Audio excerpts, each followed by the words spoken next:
sebuah peristiwa Allah yang mengosongkan dirinya menjadi manusia supaya kita manusia ini mampu menghampiri hadiratnya. Artinya Allah itu menanggalkan kemuliaannya, menanggalkan segala-galanya yang begitu luar biasa gitu.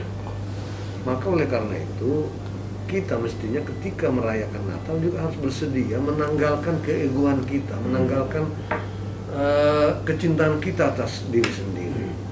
Dan itu juga berarti kita harus bersedia menanggalkan kebiasaan-kebiasaan kita yang belum tentu sejalan dengan semangat Natal itu. Misalnya hura-hura, pesta-pesta, ngumpul-ngumpul rame-rame dalam situasi pandemi.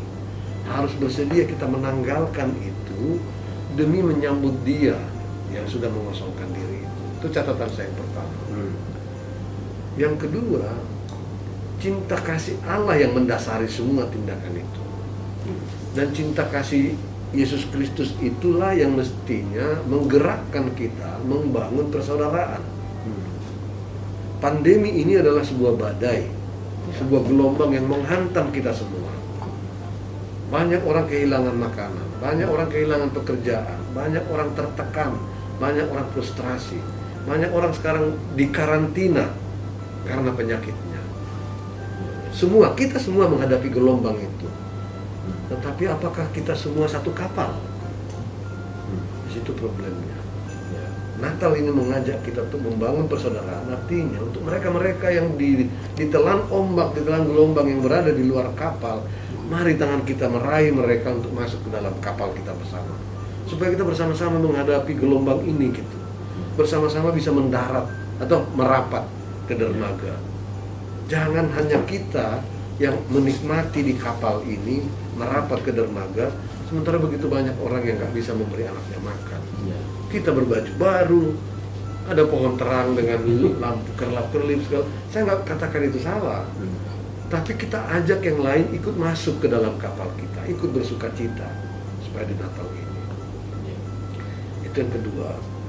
Nah, terkait pandemi ini, keadaan memang sudah lebih baik sekarang. Harus diakui kinerja pemerintah dan disiplin masyarakat sangat baik. Sehingga keadaan lebih baik sekarang. Ada Omikron, tapi saya berharap kita tidak terlalu takut menghadapi ini, semua bisa kita hadapi. Kalau kita mau disiplin melakukan dua hal ini aja. Rajin cuci tangan dan memakai masker. Kalau kita bersalaman atau bersentuhan dengan orang lain, segera cuci tangan. Jangan menyentuh hidung, mata, telinga, mulut sebelum kita cuci tangan. Itu saja. Pakai masker, cuci tangan. Jaga jarak perlu, tapi kan sulit kita laksanakan dalam realitanya. Bagaimana kita jaga jarak di kereta api? Bagaimana kita jaga jarak di bus? Tapi masker dan cuci tangan itu sebuah keharusan. Dan dalam peristiwa Natal, saya mengajak semua warga gereja tetaplah mengupayakan jaga jarak. Batasilah jumlah yang hadir di gereja, kalau bisa maksimum 50%. Bisa dibuat ibadah itu 2-3 kali, kalau tidak buat semua. Lebih baik lagi kalau bisa dilakukan secara hibrid, supaya yang tidak bisa hadir di gereja bisa mengikuti dari rumah gitu. Marilah kita nikmati Natal ini sebagai peristiwa sukacita bersama keluarga, kita di keluarga masing-masing bisa merayakannya.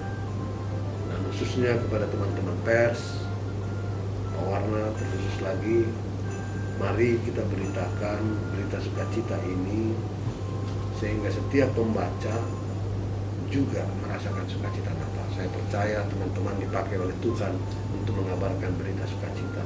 Kalau ada kekurangan di sana sini, tidak usahlah terlalu diumbar gitu. Kalau masih bisa kekurangan itu disampaikan kepada yang bersangkutan, itu lebih baik. Tapi juga jangan menyembunyikan kekurangan, itu juga tidak baik. Media berfungsi juga untuk membuka hal-hal yang cenderung disembunyikan oleh orang-orang.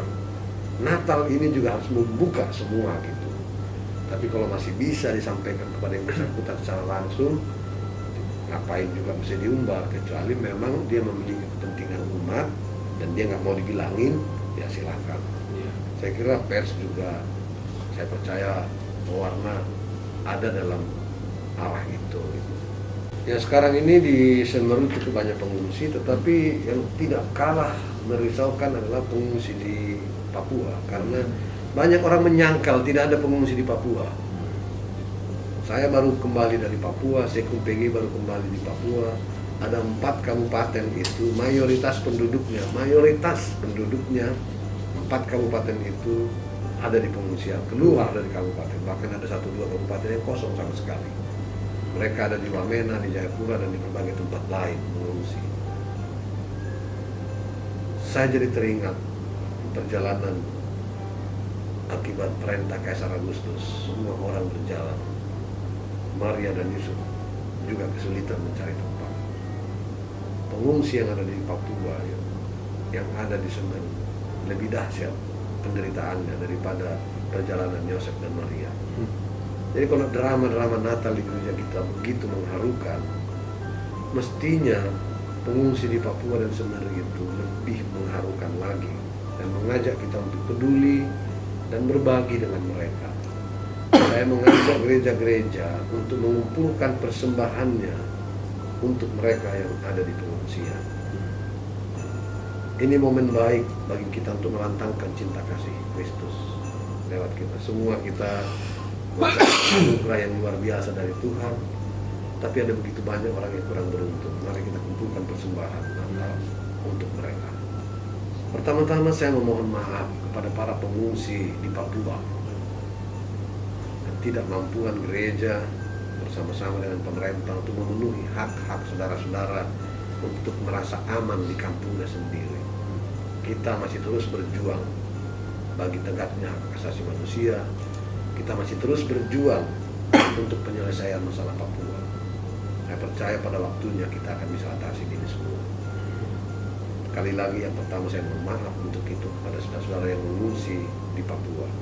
Yang kedua, saya mau mengatakan kepada saudara-saudara, tetaplah berharap kepada Tuhan. Di tengah masa sulit yang bagaimanapun, Tuhan tidak pernah meninggalkan saudara-saudara. Cobaan memang berat, tapi yakin dan percayalah, pada waktunya kita akan bisa menyelesaikan ini. Yang ketiga, saya berharap teman-teman pengungsi semua bisa bekerja sama dengan gereja setempat, dengan aparat pemerintah setempat, segera bersama kita bisa keluar dari masa-masa sulit ini. Ya, pesan saya secara nasional kepada seluruh umat Kristen di Indonesia, seperti saya katakan tadi, mari kita rayakan Natal ini dengan sukacita, dengan penuh kesederhanaan.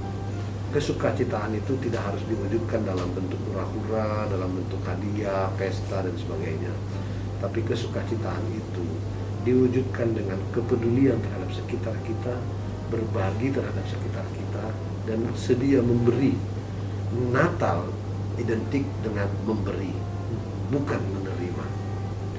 Itu pesan saya kepada seluruh umat Kristen seluruh Indonesia. Dan mari bergandengan tangan dengan seluruh umat yang lain, bersama-sama kita merayakan Natal ini dengan sukacita. Yesus Kristus, cinta kasih Yesus Kristus kiranya menggerakkan kita semua untuk membangun persaudaraan sejati.